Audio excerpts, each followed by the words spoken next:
jala tu salchicha, tu papa. Oiga, mucho tiempo para hablar de salchipapa, chicos. A ver, analizaremos el caso de las posibilidades de producción, donde son muy ricas, Dayana, de las hamburguesas, contanos. Vamos de una, vamos, licenciado, las hamburguesas son muy ricas. ¿Dónde? ¿A la ceja?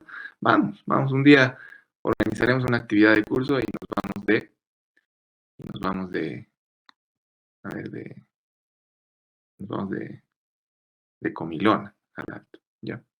Sí, vamos a coordinar. Antes de diciembre tenemos que hacerlo. Nos podemos ver dónde, en la Pérez, y de ahí nos subimos todos. O nos podemos ver, no sé, ya me han hecho emocionar. Ve, chicos, cómo son. No me pueden hablar de salchipapas a esta hora. Estoy muriendo de frío, estoy en régimen, estoy tratando de enflaquecer un poco. Y aquí están hablando de salchipapas. A ver, continuamos. Es la pregunta a la cual nos van a robar. Si eso me da un poco de miedo, dice que es medio grave las cejas ahora. Lleva tu pistola, Gabriel. Ya.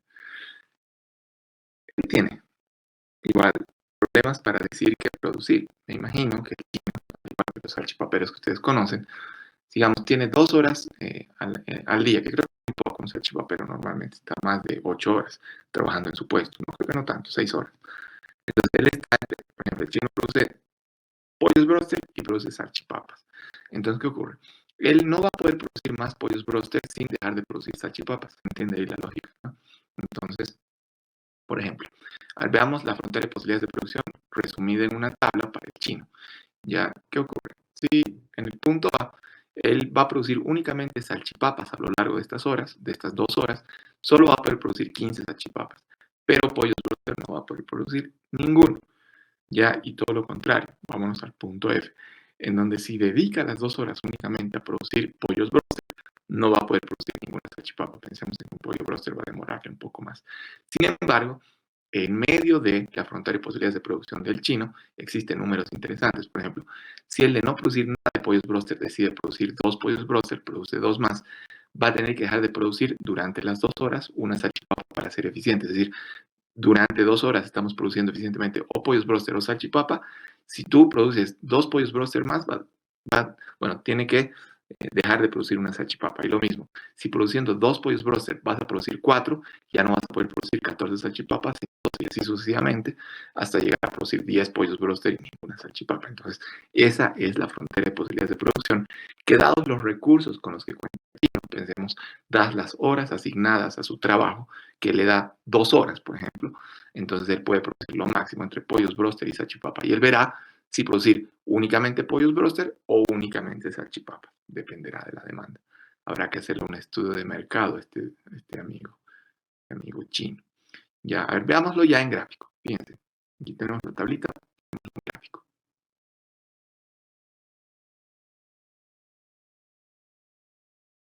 Ahí está mi gráfico. Entonces están las salchipapas y los pollos broster del chino. Aquí están las 15 salchipapas que podría producir sin producir un solo pollo broster o los 10 pollos broster que podría producir sin producir una salchipapa. Tenemos puntos en medio que están referidos a el nivel de eficiencia o utilizar eficientemente los recursos con los que dispone. ¿No? Así, por ejemplo, decide producir, a ver cuántas, 9 salchipapas y 6 pollos broster, está siendo eficiente. ¿Por qué? Porque está utilizando correctamente sus tiempos. Probablemente si se mueve a este punto en donde va a producir 12 salchipapas y 4 pollos broster, igualmente está siendo eficiente porque no ha descansado un momento. Las 2 horas las ha pasado trabajando. De repente el punto E, cuando produce 8 pollos broster, más pollos broster, pero menos salchipapas. Ya, pero bueno, a lo largo de toda esta frontera, el chino, mientras utilice eficientemente sus 2 horas, o produciendo un bien o el otro, bueno, está comportándose racionalmente y está asignando y distribuyendo de manera eficiente las horas que tiene disponibles para producir uno u otro bien. Muy economista el chino. Ya, a ver, tengo aquí algunas preguntas que quiero que ustedes me respondan. La primera. El chino está en condiciones de producir 4 pollos y 14 salchipapas en 12 o en 2 horas. A ver, ¿qué dicen ustedes? Pulgarcito hacia arriba si están de acuerdo. ¿Ah? Y si creen que la afirmación, en realidad que es una pregunta, es correcta. La mayoría considera que es correcto. ¿Por qué no, Luis Choque? A ver, de hecho es bastante eficiente. Veamos la frontera. Está en Licenciado, buenos días. Sí, Por el punto X se podría denominar inalcanzable al corto plazo, licenciado, pero sí alcanzable a largo plazo. Sí, es correcto. Yo aquí he visto mal. Lo que nos dice mi amigo es correcto. El chino no puede producir, por lo menos mientras no tenga más de 2 horas. Entonces es inalcanzable. Miren, está por encima de la frontera de posibilidades de producción. Entonces pensemos que para producir más salchipapas y, bueno, en este caso, producir la misma cantidad de pollos broster, pero produciendo más salchipapas, quizá tenga que hacer algo. No sé, quedarse unos 15 minutos más, o de repente si ahí la restricción son los insumos que tiene, comprar más insumos, o quizá contratar a algún ayudante para que mejore sus tiempos y pueda producir los bienes que está esperando producir extra, que en este caso serían 2 salchipapas más. Entonces, él ahorita no, así tal cual está la situación, dado que es el único que trabaja en su carrito y solamente tiene 2 horas, no podría producir, no es inalcanzable. Pero por ahí también, no sé, se compra una super freidora y puede hacerlo, pero eso ya sería resultado de una mejora dentro de su proceso de producción. Pero por el momento es inalcanzable o representaría una mejora de eficiencia considerable dentro de la estructura de producción de nuestro amigo chino, ¿no? Entonces, bueno, gracias, mi amigo Luis. Ahí la corrección está hecha. Yo había leído o había visto mal los puntos. A la siguiente pregunta. Si el chino produce, perdón, 4 pollos broster y 9 salchipapas en 2 horas, pregunta, ¿su producción está siendo eficiente? ¿Qué dicen ustedes? A ver, López, adelante. No, licenciado, baja la eficiencia de la producción porque está produciendo menos de lo que puede hacer. ¿Qué está haciendo este chino en esas 2 horas? Probablemente está discutiendo de fútbol con la gente o está hablando con la esposa. ¿Qué ahora está haciendo? No sé. El tema es que al no utilizar eficientemente las 2 horas que él tiene para producir, ha terminado produciendo menos salchipapas de las que debería haber producido. Tendría que haber producido 12, pero ha producido únicamente 9. Entonces, mal por el chino si se sitúa en este punto. La cosa, ¿cuál es, muchachos? Si tú te sitúas por encima de la frontera de posibilidades de producción, quiere decir, si has producido, si esta tu frontera de posibilidades de producción en un punto que está por encima de ella, estás siendo súper eficiente, o estás haciendo algo que te está permitiendo producir más de lo que, bueno, tus recursos te lo permitirían. Pero todo lo contrario, o sea, cuando tú estás por debajo de la frontera de posibilidades de producción, es porque estás asignando incorrectamente los recursos que tienes disponibles para producir. En este caso, nuestro amigo seguramente está dedicado a otra cosa y no a la producción de salchipapas o pollos broster. Esto ha resultado en que se encuentra en un punto por debajo de esta frontera. Ojo. Ya, hasta ahí está todo bien. ¿Alguien tiene alguna pregunta o quizá tiene algo que acotar? A ver, los escucho. Levanten por favor la mano y hagan las preguntas de River. Está todo clarito. ¿Ok? Perfecto. A ver, sigamos entonces. Siguiente pregunta. Si el chino produce 4 pollos broster y 14 salchipapas en 2 horas, creo que esta pregunta está repetida, ¿no? A ver, cambia este 14 por 12. A ver, la pregunta sería, si el chino produce 4 pollos broster y 12 salchipapas en 2 horas, él se encontrará dentro del umbral de eficiencia, dados los recursos con los que cuenta, como Jonathan dice, con su dedo arriba y Natalie también. La respuesta es sí. El chino está utilizando correctamente sus recursos. Está produciendo bajo el umbral y bajo la lógica de la eficiencia. Es decir, es lo que espera producir y está trabajando eficientemente. No está distrayendo pues, con conversaciones espurias que no le aportan nada y tampoco está perdiendo plata, que es lo más importante. Está trabajando tal cual se debe. A ver, siguiente pregunta. Suponga que el chino produce los 4 pollos broster y las 12 salchipapas. Ya está en este punto el chino. Está produciendo a full durante las 2 horas. Salchipapas y 12 salchipapas y 4 pollos broster. A ver, calcule el costo oportunidad de producir 2 pollos más. Aquí vamos a hacerlo, chicos. No lo vamos a hacer todavía como fórmula. La fórmula la vamos a explicar después de que ustedes me den la respuesta a esto. Pero a ver, para aumentar la cantidad de pollos broster del chino de 4 a 6 unidades, ¿en cuántas unidades tendrá que disminuir la producción de salchipapa? Es decir, para moverse desde el punto C hasta el punto D, costo-oportunidad netamente. ¿Cuántas salchipapas tendrá que dejar de producir para producir 2 pollos broster más? A ver. Levantando manitos, manos. Carla, adelante. Buenos días, licenciado. ¿Se escucha? Sí, por fin funciona Ah, su micrófono, Carla, me alegra. gracias. 3, licenciado. 3, claro. Y eso es costo-oportunidad, ¿no? Entonces, obvio, yo para moverme del punto C al punto D, donde estoy esperando eh, incrementar en 2 unidades, digamos, la producción de pollos broster, voy a tener que sacrificar la producción de salchipapas en 3 unidades, ¿no? Entonces, es así, chicos. Por ahí va la cosa. Ahora, nosotros podríamos a ver, transformar esto en una fórmula para hallar el costo-oportunidad. Bien, el costo-oportunidad, ya numéricamente, costo de oportunidad es igual al incremento que vamos a experimentar en el eje Y sobre el incremento o el cambio que vamos a experimentar en el eje. ¿Ok? Entonces, a ver, veamos, chicos. Me han dicho que el valor es 3 y es correcto. O sea, aquí deberían disminuir en 3 unidades las salchipapas, ¿no? Para yo poder producir 2 pollos broster más. A ver, esto es un cálculo, pues, no muy complicado y bastante lógico. Ya, pero a ver, compliquémonos un poco la vida y metamos acá una fórmula. Qué lindo es complicarse a veces la existencia. O por lo menos a veces es necesario. ¿Ya? El incremento en Y, la disminución o el aumento en Y, en este caso va desde 12, que era el punto inicial, ¿no? Hasta 9, que es el punto final. La combinación de, ¿no? Estamos yendo de C hasta D.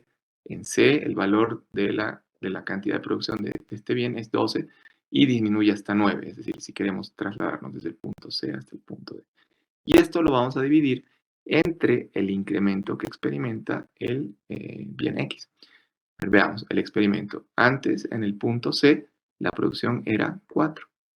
Queremos aumentar nuestra producción a 6. ¿Ok? A ver, aquí hacemos los cálculos. Esto sería 3 entre menos 2. Esto da como resultado menos 1.5. Negativo. Ajá, lo que la señorita Carla Gisbert, quien está funcionando misteriosamente su micrófono de un momento al otro, me decía es que la disminución de salchipapas debería ser de 3.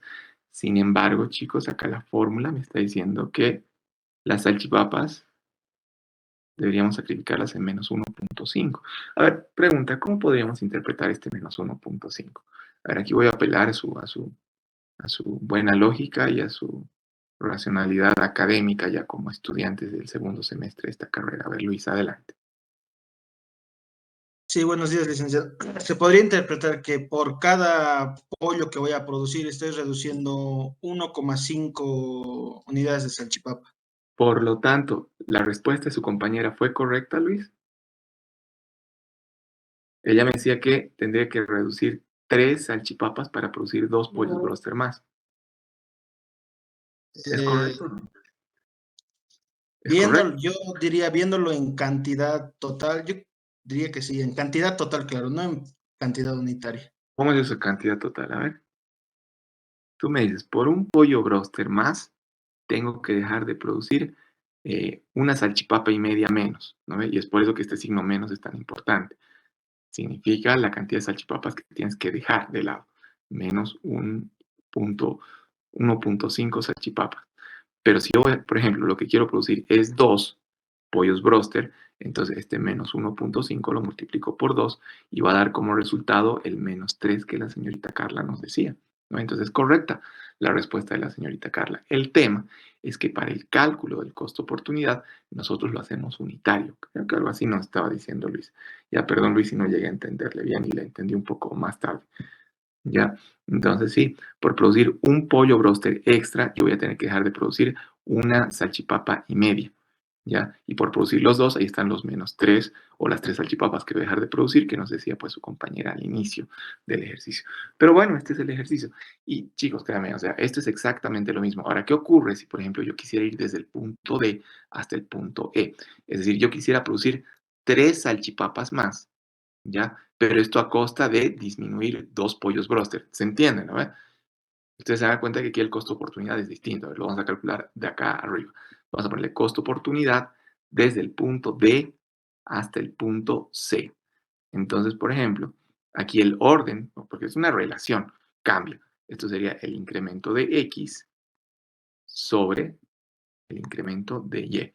Fíjense el numerador y el denominador en relación a el primer ejemplo, que era desde C hasta D. Aquí vamos a ponerle desde C hasta D. Lo que antes era denominador, para el otro ejemplo, cuando vamos de abajo hacia arriba, es pues el numerador. Y lo mismo pasa con el que antes era numerador. Se va al denominador pues de la relación. ¿Ok? A ver, aquí veamos. Entonces, quiero aumentar la producción de salchipapas de 9 a 10. Perfecto. El incremento de X en este caso va a ser de 6 a 4. 6 menos 4. Es el punto inicial, 6. Punto final, 4. Quiero mover de D a C. Y esto lo dividimos entre el incremento que experimenta Y, desde 9 hasta 12. 9 a menos 12. Esto da como resultado, ¿cuánto, muchachos? A ver si me vienen ahí con el cálculo. Esto sería menos 2 tercios, ¿no? Menos 2 tercios. Menos 2 tercios lo podemos interpretar como menos 0.66. Este menos 0.66, a ver quién me ayuda a interpretar, así como lo hizo Luis hace un momento. Ya con el feedback que les dio su compañero, que está bueno, ¿no? ¿Quién me ayuda a interpretar qué significa este 0.66 negativo? A ver, levante la manito. Es lo mismo, chicos. Estamos hablando de la cantidad de pollos broster que nosotros, bueno, la cantidad de salchipapas que queremos aumentar. A ver, José, ¿cómo entiendo yo este menos 0.66? Bueno, yo lo entendería como por cada salchipapa producida reduzco 0,66 Pollos de broster. pollo que puedo producir. Exacto. Y si al final, bueno, tú multiplicas, digamos, ¿cuántas salchipapas más quieres producir? 3. Lo multiplicas esto por 3. Esto te va a dar como resultado 2, que es la cantidad de pollos broster que vas a dejar de producir por incrementar tu producción en salchipapas en 3 unidades. Pero eso, siempre que ustedes utilicen el cálculo este del costo oportunidad, el resultado siempre, muchachos, se va a dar en relación a unidad. O sea, es la sensibilidad o es la reacción que tiene el bien que vas a disminuir ante el incremento unitario en el otro bien que vas a producir extra o que vas a consumir más o por el cual has decidido, ¿no? Entonces, es costo-oportunidad llevado a la lógica numérica y llevado a la lógica matemática. ¿Ok? Eso es, muchachos. A ver, no sé si hasta acá hay alguna pregunta, algo que quisieran acotar, pero creo que está todo bastante claro. Igual estamos acordando que nos tenemos que ver, chicos, tenemos que ir a catar salchipapas. Este es un trato. Y realmente soy capaz de ponerle nota que voy a comer salchipapa ese día conmigo. Vamos a hacer una actividad por nota. No, mentira, por nota. El segundo turno los voy a tomar en los carritos de salchipapas de la ceja. Ya saben. A ver, Frías, adelante, Joana. Buenos días, licenciado. Una pregunta. No entendí muy bien cuando se sale el punto X de la frontera de posibilidad. Imagínate, el chino únicamente puede producir esta cantidad de pollos y salchipapa. Va a ser imposible que dado el tiempo, porque bueno, aquí, por ejemplo, utilizará X cantidad de tiempo y X cantidad de tiempo, que sumado va a dar las 2 horas que tiene disponible. Cuando estás por encima de la frontera, Joana, quiere decir que, uno, o tienes más tiempo, o ha aumentado tu tiempo, o ha pasado algo extraordinario que te ha permitido producir más de lo que los recursos que tienes te van a permitir producir. O sea, aquí asumimos de que probablemente el nuevo tiempo, porque todo está en función a la restricción, y la restricción acá son 2 horas, ¿no? Si él produce más de lo que, bueno, sus recursos le permiten, es porque muy probablemente tiene más tiempo para producir. Y lo mismo, o sea, si asigna su tiempo a hacer otras cosas, es muy probable que produzca menos de lo que su frontera de posibilidades de producción le indican que es óptimo producir para los recursos que tiene y da la combinación del bien A y el bien B, que es lo que viene produciendo. ¿De acuerdo, Joana? Sí, licenciado, gracias. Ok, todo bien. Siempre, chicos, que no haya esté todo claro, no duden ahí en tomar la palabra y hacer las preguntas. Bueno, con el resto, me imagino que estaríamos claros con la frontera, pero bueno, vamos a seguir aquí indagando con las fronteras. Tengo un caso un poco más triste, no tan lindo como el de las salchipapas, pero creo que es igualmente importante. Este caso interesante. ¿Cómo se podría explicar que un territorio tan pequeño con algo más de 7 millones de habitantes y con pocos recursos naturales pueda llegar a producir más riqueza por persona que su Chicos, ¿escucha el audio, perdón?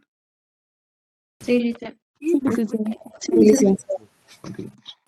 colonizador, el Reino Unido? Hong Kong es una de las regiones más ricas del mundo. Es la puerta de entrada a China y al resto de Asia para los inversores extranjeros, pero no siempre fue así. A mediados del siglo XIX, el Reino Unido exportaba ilegalmente opio a China desde lo que hoy es la India. Pero China se oponía fuertemente a la importación de esta droga, lo cual terminó provocando un conflicto entre ambos imperios. Los británicos vencieron y recibieron como parte de un acuerdo de paz el pequeño territorio de Hong Kong. Estuvo bajo dominio británico hasta 1941, año en el que fue ocupado por Japón, pero en 1945 Hong Kong fue liberado por tropas británicas y chinas. La población se había reducido de 1.6 millones a 600.000 personas y la economía estaba completamente arruinada.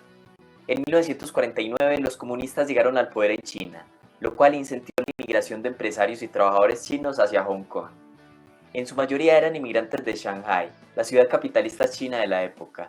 Estos empresarios contaban con experiencia industrial, cualificación técnica y comercial y se habían formado en muchos casos en instituciones occidentales. Según el testimonio de Milton Friedman, quien visitó el lugar en 1955, Hong Kong era un lugar miserable para la mayoría de sus habitantes. Las viviendas temporales que el gobierno había construido para albergar a los refugiados eran edificios con habitaciones una para cada familia. El hecho de que la gente aceptara estas viviendas miserables era un testimonio de la intensidad de su deseo de abandonar la China comunista. En otras palabras, estos inmigrantes refugiados no tenían derecho a nada, solo el derecho a trabajar y a crear empresa. Los empresarios de Hong Kong crearon un gran número de pequeñas y medianas empresas, especialmente en el sector textil. También nacieron otras industrias como la del plástico y la de la electrónica, para satisfacer la creciente demanda de productos manufacturados en América del Norte y Europa. En 1955, el 91% de estas empresas empleaba a unos 100 trabajadores o menos. La rápida industrialización de la década de 1950 se debe a que se protegían los derechos de propiedad, el poder judicial era independiente y había mínima intervención de las autoridades coloniales inglesas. Mientras el Reino Unido establecía en su territorio un estado de bienestar intervencionista, Hong Kong gozaba de una política económica fundamentalmente de libre mercado, liderada por el británico John Cowperthwaite, secretario de Finanzas de Hong Kong de 1961 a 1971. A pesar de la oposición de Londres, pero con el apoyo de la comunidad empresarial local, el secretario apostó por el libre comercio, una mínima intervención del Estado en la economía, una estricta política fiscal, bajos impuestos y un mercado laboral flexible. Para la mayoría de los economistas no hay mejor ejemplo que Hong Kong para reflejar los ideales del menor intervencionismo posible en la economía promovidos por Adam Smith. Desde el comienzo del dominio británico, Londres quiso implementar en Hong Kong planes económicos y fiscales como en sus colonias de otras partes del mundo. Legalmente, el Reino Unido tenía un control total sobre el gobierno de Hong Kong y por supuesto quería ejercer su poder como en otras colonias. Pero en Hong Kong utilizaron diferentes estrategias para eludir las directrices del Reino Unido. Ignoraban la correspondencia desde Londres y retrasaban la aplicación de las instrucciones para las reformas políticas, laborales y sociales.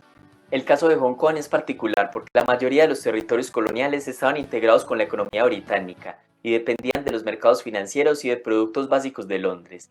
Pero el hecho de que fuera más una extensión de la economía china le daba cierta libertad a la administración encargada del territorio. Aún así, los políticos británicos consideraban que era inevitable que Hong Kong aceptara implementar impuestos porque esperaba que en algún punto buscara su ayuda para la reconstrucción económica del territorio, por lo cual era justo que la colonia contribuyera a través de un impuesto sobre la renta de las personas.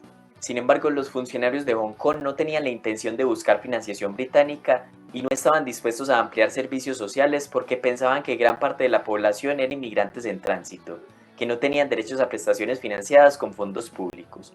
Y por eso no era razonable gravar a los residentes permanentes para proporcionar instalaciones y beneficios para una población transitoria. Además, los constantes excedentes en las cuentas de la administración colonial casi todos los años hizo innecesario el aumento de los impuestos. Ya para mediados de la década de 1950, el Reino Unido se había dado cuenta de que las finanzas de Hong Kong ya no estaban bajo su control. Comparativamente con otros países del este asiático como Singapur, Corea del Sur o Taiwán, Hong Kong no tenía una política tecnológica o industrial específica. Los empresarios dependían solo de ellos mismos. La transformación de la economía de Hong Kong, que en años pasó de las ruinas a ser una exportadora y competitiva a nivel mundial, la convierte en un caso de éxito del libre mercado. Hay que decir que los otros 3 países asiáticos tuvieron mayor participación del Estado y también fueron exitosos. El tema es que, por ejemplo, como se dijo en un video anterior, el gobierno de Taiwán había invertido en la promoción de otras industrias fallidamente antes de dar con una industria que sí tuvo éxito. Entonces la diferencia es que en Taiwán se desperdiciaron recursos públicos intentando encontrar una industria rentable y ganadora que fue la de la alta tecnología. Por el contrario, en Hong Kong cada empresario era responsable de su éxito o su fracaso, porque su capital era el que estaba en juego. Todo este modelo de desarrollo fue defendido sobre todo por John Copperfield, conocido por su tosudez al rechazar frecuentemente todo tipo de propuestas encaminadas a reforzar el poder de la administración pública. Lo destacado es que mantuvo su posición incluso cuando había más presión por el aumento del gasto público, porque es normal que cuando un país o territorio es pobre el gobierno sea limitado, pero cuando comienza a progresar, a crecer y a acumular riqueza, las presiones para aumentar el gasto social son muy altas, algo similar al contexto chileno más reciente referente a su nueva constitución. La primera etapa del desarrollo de Hong Kong se había basado en la industria manufacturera, pero las reformas económicas de la China continental y su política de apertura a la inversión extranjera, implementada por Deng Xiaoping a partir de 1978, cambiaron profundamente la naturaleza de los negocios en Hong Kong. El sector manufacturero había comenzado a decaer desde finales de 1970, debido al aumento del precio de la tierra y de los salarios. Como China estaba más abierta comercialmente, Hong Kong reubicó su producción en las zonas económicas especiales de la provincia fronteriza de Cantón. Allí podía aprovechar la mano de obra abundante y barata y también seguía disfrutando de las mismas condiciones no intervencionistas que en Hong Kong. Esto llevó a que la participación de la industria en la economía disminuyera del 31% en 1980 al 8% en 2008 y que el sector servicios aumentara del 68% al 92%. Desde 1997, la economía de Hong Kong se ha convertido en un centro de servicios de alto valor agregado, referente a las finanzas, gestión empresarial, logística, comercio, entre otros, tanto para empresas chinas como empresas del resto del mundo que buscan acceso a los mercados asiáticos. Hay que tener en cuenta que en los años 80 hubo incertidumbre en cuanto al mantenimiento de las instituciones que habían hecho rico al territorio, porque en 1984 se declaró que Hong Kong dejaría de ser territorio bajo el control británico en julio de 1997. Se llegó a un acuerdo con China que mantendría el principio un país, dos sistemas, es decir, se respetaba la autonomía del territorio y se le permitía conservar su sistema capitalista y su modo de vida durante un periodo de 50 años, o sea hasta el 2047. Esto parece haberse cumplido hasta principios del 2020, cuando el gobierno chino introdujo la nueva ley de seguridad en Hong Kong. No se sabe cuáles serán las consecuencias a largo plazo o si se mantendrán las instituciones y políticas que han tenido éxito hasta hoy. Lo cierto es que por lo menos hasta el 2019 Hong Kong demostró ser un experimento de un modelo de desarrollo basado en la libertad económica. Desde 1995 Hong Kong ha ocupado los primeros puestos en el índice de libertad económica en el mundo. Hasta el 2019 ocupaba el primer lugar. Desde 1962 hasta 2019 tuvo un crecimiento económico promedio anual de 5.9%. En los últimos 58 años su economía solo decreció en 3, en 1998, 2009 y 2019. En el índice de desarrollo humano para el 2018 ocupaba el puesto número 7, por encima de países como Suecia, Dinamarca y Canadá. El gasto público es uno de los más bajos del mundo, alrededor de un 18% de su PIB. Para compararlo, el gasto público de Francia en 2019 fue del 55% del PIB. Y si miramos la deuda del gobierno es tan solo el 0.05%, mientras que la de Francia para el 2019 era del 98% del PIB. También ocupó en 2019 el tercer lugar en el índice de competitividad global. En fin, Hong Kong logró salir de su desarrollo para llegar a ocupar los primeros lugares de casi cualquier indicador. Sin embargo, hay un problema que es evidente y es la pobreza entre el 15 y el 20% de la población, que es alta para una región tan desarrollada. La causa más importante es el creciente costo de la vivienda. En los últimos años han surgido alternativas económicas como estos microapartamentos denominados Opus, diseñados para una o dos personas y que contienen lo esencial, para solucionar la escasez de vivienda, porque hay un limitante físico en Hong Kong y es que prácticamente ya no hay donde más construir. Aunque también ha influido en el alto precio de la vivienda la política ultra expansiva de los bancos centrales que han inundado de dinero a la economía. En los países desarrollados es prácticamente gratis pedir prestado dinero con tasas de interés de referencia del 0%. Esto ha distorsionado los incentivos y ha provocado que los inversionistas de todo el mundo inviertan su capital en activos inmobiliarios, creando una posible burbuja que podría explotar en el mediano plazo, pero este será tema de un próximo video. ¿Podrá solucionar Hong Kong el problema de la vivienda? ¿Se podrán mantener las políticas de libertad económica en el territorio? Deja tu opinión en los comentarios y gracias por ver el video. El YouTube es economía y desarrollo. Es uno de los pocos canales de YouTube que realmente me gusta, chicos.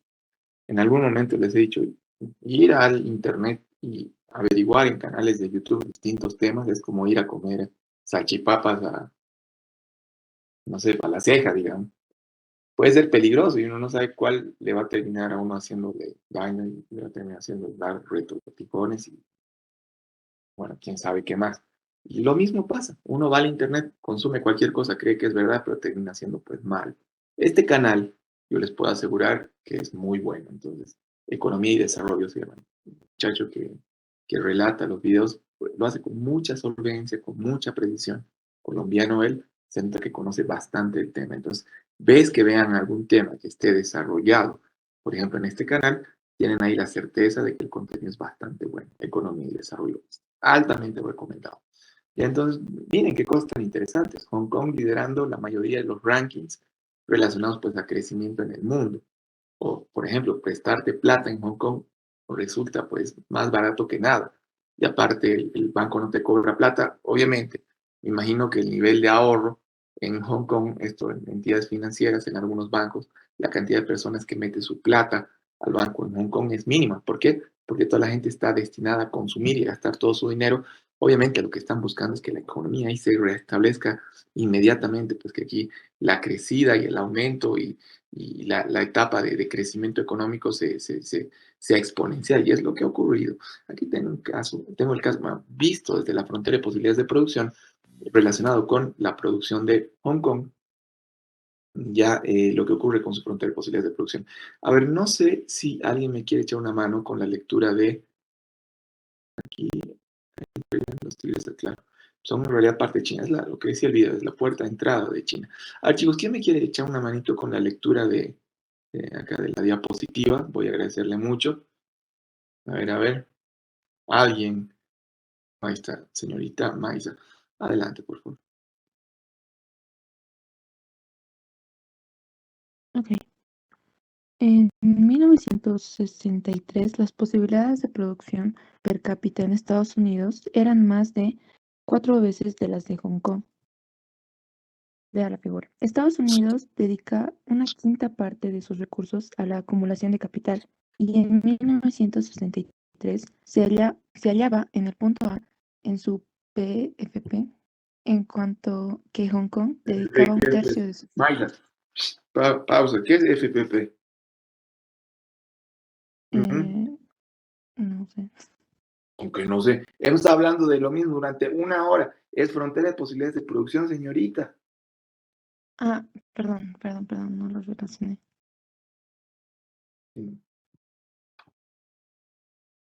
¿Continúo? No me he hecho realidad. No. Por favor, tome la palabra de Alicia. Continúe con la lectura. Desde 1963, ambas naciones. Buenos días, licenciada. Desde 1963, ambas naciones han experimentado crecimiento económico, pero como Hong Kong dedica una mayor parte de sus recursos a la acumulación de capital, sus Sí. posibilidades de producción se han expandido más rápidamente.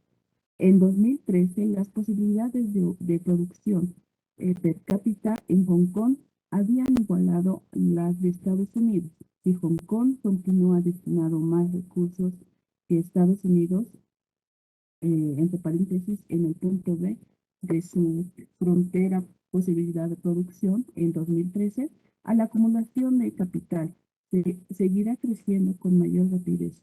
Por el contrario, si Hong Kong reduce su acumulación de capital, entre paréntesis, moviéndose al punto B de su frontera de posibilidad de producción del 2013, su tasa de crecimiento económico se desacelerará. Hong Kong es un caso típico de las economías asiáticas con altas tasas de crecimiento, entre las cuales se encuentran Taiwán, Tailandia, Corea del Sur, China e India. Las posibilidades de producción se expanden en esos países entre el 5 y casi el 10% al año. Si las tasas de crecimiento económico se mantienen así de elevadas, también esas naciones asiáticas continuarán cerrando la brecha que existe entre ellas y Estados Unidos, tal como ha ocurrido con Hong Kong. Gracias, señorita. Excelente. Entonces, miren, vamos a exponer esta lectura desde la perspectiva de la frontera de posibilidades de producción, asumiendo de que para la producción, ¿no? Tanto Estados Unidos como Hong Kong, bueno, opta o puede elegir entre lo que es la producción de bienes de capital, que podría entenderse como activos fijos, estos bienes que te van a permitir producir más bienes, piensen en maquinaria, piensen en, no sé, automóviles, piensen en estas cosas que utilizas durante los procesos de producción y te van a permitir obtener bienes de consumo. Pero este tipo de producción o la producción de este tipo de bienes, bienes de capital, es uno de los bienes que se ha caracterizado dentro de la producción y los procesos y las estructuras que utiliza Hong Kong. Y por otro lado, digamos, Hong Kong está en la disyuntiva de si producir esta maquinaria, bienes de capital, o producir bienes de consumo, que son bienes finales que son directamente destinados al consumo para satisfacer las necesidades directas de algunas personas, bienes de consumo o bienes de capital. Entonces, miren, en 1963 la frontera de posibilidades de producción para la producción de ambos bienes de Hong Kong estaba acá, estaba muy por debajo de la frontera de posibilidades de producción entre bienes de capital y bienes de consumo de Estados Unidos. ¿Qué ocurre? Estados Unidos ha destinado en gran parte la producción de bienes, que pueden ser o de capital o de consumo, a la producción de bienes de consumo.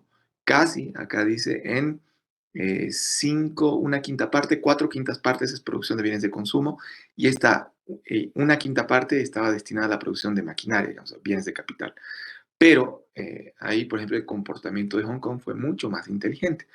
Ellos destinaron 1/3 de la producción de bienes en general a bienes de capital, es decir, estos activos fijos, estos que te van a permitir obtener otros bienes al interior de distintos procesos de producción, es decir, bienes que van a incentivar la producción en todos los lugares del mundo.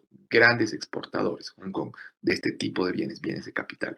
¿No? Mientras que, bueno, los bienes de consumo únicamente, bueno, si lo comparabas, proporcionalmente era mucho menor al dinero que le destinaba Estados Unidos a la producción de bienes de consumo. Los gringos más bienes de consumo, bueno, las personas en Hong Kong, la política en Hong Kong siempre estuvo abocada a una mayor cantidad de bienes de capital. ¿Qué ocurre? Pasados 50 años, en 2013, ya hace 10 años atrás, esto ha debido cambiar últimamente. En los últimos años, con seguridad, Hong Kong ha debido expandir su frontera de posibilidades de producción en relación a Estados Unidos. Hong Kong llegó a igualar la frontera de posibilidades de producción de Estados Unidos, siendo que hace 50 años la frontera de posibilidades de producción de Estados Unidos era 4 veces mayor a la de Hong Kong. ¿Y esto resultado de qué? Resultado de gracia, resultado, no sé, de un tema casual, fortuito, ¿no? Es inversión inteligente. Ellos se han dedicado a invertir en bienes que producen más bienes, mientras que los gringos se han abocado a la producción de bienes de consumo. Llegamos a que 50 años después, la frontera de posibilidades de producción de ambos bienes o de ambos países se ha igualado, tanto de Hong Kong como de Estados Unidos. Y de hecho, aquí en la lectura dice, ¿no? O sea, si Hong Kong, digamos, se moviese al punto de, es decir, redujese lo que es la producción de bienes de capital, bienes que están destinados a la producción de otros bienes, y aumentaría los bienes de consumo, que probablemente tendrá mayor rotación en temas de tiempo, pero en temas de inversión y en temas de redituabilidad no son tan convenientes, ¿no? Entonces, muy probablemente la producción de Hong Kong disminuye, pero si siguen por la senda del crecimiento, que básicamente está relacionada con la producción de bienes de capital, o sea, la frontera de posibilidades de producción de Hong Kong va a seguir creciendo y a un ritmo pues vertiginoso, que con seguridad les digo, 10 años después de este cálculo, habría que ver cómo está el tema de bienes de producción de capital y frontera de posibilidades de producción para el análisis de Hong Kong. Yo creo que ya está muy por encima de lo que es la producción de países como Estados Unidos. Así es, muchachos, ¿qué les parece? Entonces, caso interesante el de Hong Kong, ¿no? Y pese a ser pues un país tan pequeño, una ciudad tan pequeña, antes dependía de Inglaterra, ahora depende de China, pero ahí los chinos también están tratando de agarrarlos, tener entre manos una bomba de tiempo, sabes que cualquier rato estos pues se van a avanzar y van a dejar de lado a todo el mundo, taiwaneses, chinos, coreanos, tailandeses, hindús, ahí está, Hong Kong. Incluso está por debajo de Singapur. Singapur hoy en día es una de las economías, como vimos en el video, Pues, y es lo interesante, o sea, cuando uno analiza, o sea, Hong Kong no tiene ni espacio para construir edificios. Y ellos, por ejemplo, son hoy en día una de las economías, pues, más prósperas del mundo. Y lo mismo pasa en Singapur. O sea, creo que no hay un árbol en Singapur. El tema es que ustedes creen que la gran diferencia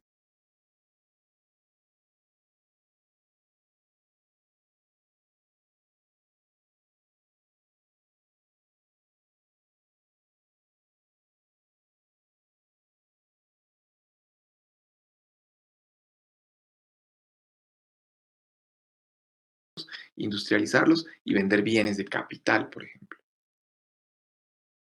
Vender factores de producción que van a permitir a cualquier proceso la obtención de bienes y productos, que van a satisfacer en una segunda instancia las necesidades de las personas.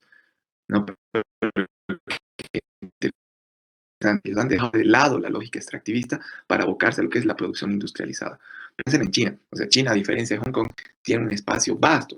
El territorio de China es amplio, pero ellos, por política, por ejemplo, no utilizan sus recursos naturales. No sé por qué. Bueno, y la pregunta es hasta retórica, digamos, ¿no? Obviamente ellos cuidan sus recursos naturales porque saben lo importante que son y también saben lo que va a ocurrir aquí un tiempo. Entonces, ¿qué prefieren hacer? Les resulta mucho más barato y conveniente, pensando en un muy largo plazo, utilizar los recursos naturales de los países que están necesitados, vendernos aparte los mismos recursos ya procesados y no utilizar sus recursos naturales. Negocio redondo. Pero es una forma muy inteligente y muy asiática de abordar las cosas. ¿O no, chicos? Merecen un aplauso todos los chinos de allá. Hongkonitas o tailandeses, taiwaneses, coreanos, chis, aplauso para todos ellos. Realmente son unos capos. Nos han dado la lección a todo el mundo. Muy interesante, muy interesante. O sea, analizar el caso de Hong Kong desde la perspectiva de la frontera de posibilidades de producción nos habla de una economía muy próspera, pero sobre todo que ha estado haciendo el trabajo inteligente, a diferencia de nosotros que estamos pensando todavía en vender litio, pero ni siquiera procesado, venderlo nomás, para que otro lo procese y nos los venda 3 veces más caro. Pero bueno. A ver, repaso, chicos, para todos ustedes, jóvenes y señoritas. Pregunta número 1. ¿Cómo la frontera de posibilidades de producción ilustra la escasez? A ver, ¿qué dicen ustedes? A partir de la frontera de posibilidades de producción yo podré ilustrar o podré referirme a lo que es la escasez. Chicos, ¿qué opinan? A ver, pueden levantar la mano, pueden dar sus opiniones también. Yo les voy a dar la primera respuesta. Ustedes ya luego van a responder al resto. Claro que sí. ¿La escasez dónde está? La escasez está en los recursos que nosotros utilizamos para producir bienes y servicios. En el caso del chino, la escasez está referida al tiempo disponible. O sea, él es escaso de tiempo, solo tiene 2 horas para producir o salchipapas o pollos broster. En el caso de Hong Kong, la escasez está en los montos de dinero que ellos asignan a la producción de bienes de capital o bienes de consumo. Pero la escasez está relacionada con el recurso que nosotros tenemos que utilizar de manera eficiente para, convertirlo en bien A o bien B. Entonces, sí, la escasez la podemos enfocar desde la perspectiva de la frontera de posibilidades de producción. Ok, 1. 2, a ver, aquí sí quiero escucharlos. ¿Cómo la frontera de posibilidades de producción ilustra la producción eficiente? Bueno, acabo de dar la respuesta. Bueno, creo que no. Podríamos indagar un poquito ahí en esa respuesta. ¿Qué dicen, chicos? Mediante la frontera de posibilidades de producción, yo podría ilustrar lo que es la producción eficiente. ¿Mm? A ver, Eliana Foronda. Eliana, adelante, a ver, le escuchamos. ¿Cuál es su opinión al respecto? No me apague el micrófono, pero le voy a sacar. Solamente quiero que me dé su percepción. Chao, Eliana. Les he dicho. No me apaguen micrófonos. Sí. Hasta la vista, baby. Ajá. A ver. Fernández, Isabel.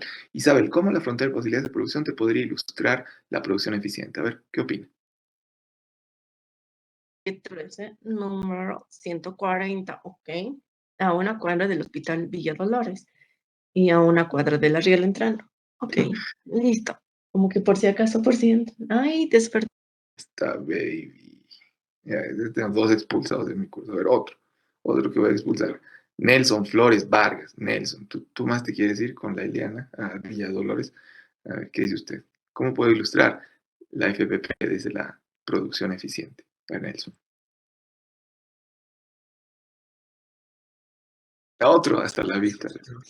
Ahí está, Nelson. Oh, ¿Cómo está? ¿Cómo está? Licenciado. Le escuchamos. ¿Cómo se podría ilustrar? El ejemplo del salchipapero, el de, el, eh, no, ¿cómo? Usted parecería ser Perdón, sacado de... licenciado. Ya, no, pida perdón. Carla, por lo menos ha respondido. Carla Kisbert, a ver. No, pero usted ya le ha dado la palabra. Voy a dar la palabra a otra persona. Gabriel Botello. Gabriel, ahora sí, díganos usted, ¿cómo yo puedo ilustrar la producción eficiente desde la frontera de posibilidades de producción? Si mal no recuerdo, la producción eficiente en la frontera de posibilidades de producción se ilustra con todo punto que está sobre la frontera. Exacto. Y mientras yo esté sobre la frontera de posibilidades de producción, yo podría decir que soy eficiente. Correcto. Gracias. A ver, siguiente pregunta. ¿De qué manera la frontera de posibilidades de producción muestra el hecho de que cualquier elección implica un intercambio? A ver, pregunta para todo el curso. ¿Podré yo, a partir de la frontera de posibilidades de producción, corroborar y afirmar de que toda elección intrínsecamente está descrita por un intercambio o la disminución de consumo de algún bien? A ver, José Félix, adelante. Bueno, como en los ejemplos, ¿verdad? Al reducir alguno o aumentar algún producto, el otro producto también reduce su producción. Y Exacto. ¿Y cuál esto es el nombre que lleva esa reducción? El intercambio. se llama, Costo de, ¿perdón? costo de, Costo de oportunidad. costo de oportunidad. Entonces, sí, ahí está. Es el costo de oportunidad. A ver, y la última pregunta. ¿Por qué el costo de oportunidad es una razón o es un cociente?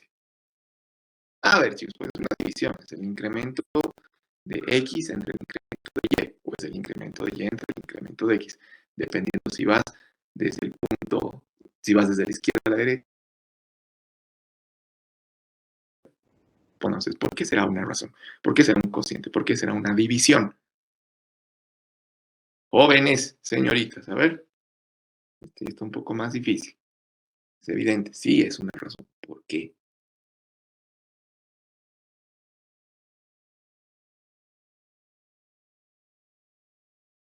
¿Cómo es? A ver, Grecia, adelante. Licenciado, buen día. Tal vez puede ser porque este nos muestra en que en un lado se va a aumentarse la producción y en el otro vamos a bajarlo, tal vez, la producción. Exacto, Grecia, es correcto. Y es algo similar a lo que nos decía el compañero hace un rato antes de usted. ¿No? O sea, el costo de oportunidad es una razón porque el costo de oportunidad de producir un bien más está representado por dejar de producir el otro bien al cual tú estás renunciando. Entonces, eso numéricamente tú lo puedes expresar en la relación que se genera en una división o en el resultado obtenido en un cociente. Entonces, sí, esto está relacionado con el sacrificio, con el intercambio. El costo de oportunidad es intercambio, es el cambio de uno por otro o de repente determinar la sensibilidad que tiene ante el incremento de uno el otro bien. Entonces, es por eso que el costo de oportunidad numéricamente tú lo puedes expresar como una razón o como un cociente, señores y señoras. ¿Qué han dicho? Ya, hoy día los voy a dejar irse 15 minutos antes para que piensen el costo de oportunidad de su vida en este momento. Están pasando clases conmigo, pero ¿a qué costo? Que hay cosas importantes que también están dejando de lado. Si se quieren cambiar de paralelo, están a tiempo todavía. Somos 160. Nada, no se vayan, todos son bienvenidos. Además, vamos a ir en patota. Ubican lo que es ir a 160 personas a un salchipapero y a comprarle salchipapas. Yo creo que le vamos a alegrar el año. Así, 160 salchipapas, casero. El casero se va a volver loco. Entonces, no, tenemos que decir, tienen los 160 para fin de año irnos a comer salchipapas a la ceja. Ya, chiquillos, que tengan un lindo resto de jornada. Espero que esta clase les haya enseñado pues algunas cosas nuevas. ¿Ya? Y no, espero que no se cumpla la ley